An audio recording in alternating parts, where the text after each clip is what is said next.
রমজানের ২১তম রাত মসজিদের এক কোণে বসেছিলেন এক বৃদ্ধ মানুষ। নাম তার আব্দুল হাকিম। বয়সের ভারে নুয়ে পড়েছে, চোখে অশ্রু, হাতে তসবিহ। তার পাশেই এক তরুণ, রাহাত। প্রথমবারের মতো পুরো রমজানে রোজা রাখছে সে। রাহাত ধীরে জিজ্ঞাসা করল, চাচা, আপনি এত কাঁদছেন কেন? বৃদ্ধ মৃদু হেসে বললেন, বাবা, জানো, রাসূলুল্লাহ সাল্লাল্লাহু আলাইহি ওয়াসাল্লাম বলেছেন, যে ব্যক্তি ঈমান ও সওয়াবের আশায় রমজানে রোজা রাখে তার পূর্বের সব গুনাহ মাফ করে দেওয়া হয়। সহিহ বুখারী ও সহিহ মুসলিম। বৃদ্ধ বললেন, আমি জানি না এই রমজান আমার জীবনের শেষ রমজান কিনা, তাই প্রতিটি সিজদায় আল্লাহর কাছে ক্ষমা চাই, যদি তিনি সত্যি আমার সব গুনাহ মাফ করে দেন। রাহাত চুপ করে শুনছিল।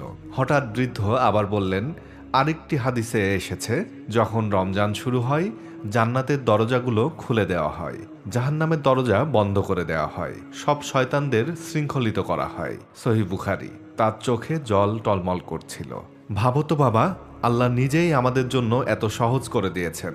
শুধু একটু চেষ্টা, একটু তওবা, একটু কান্না। তার কথা শুনে রাহাতের বুক কেঁপে উঠল। সে মনে মনে ভাবল, এই রমজান আর সাধারণভাবে কাটানো যাবে না। সেই রাতেই সে দীর্ঘ সিজদায় কেঁদে ফেলল।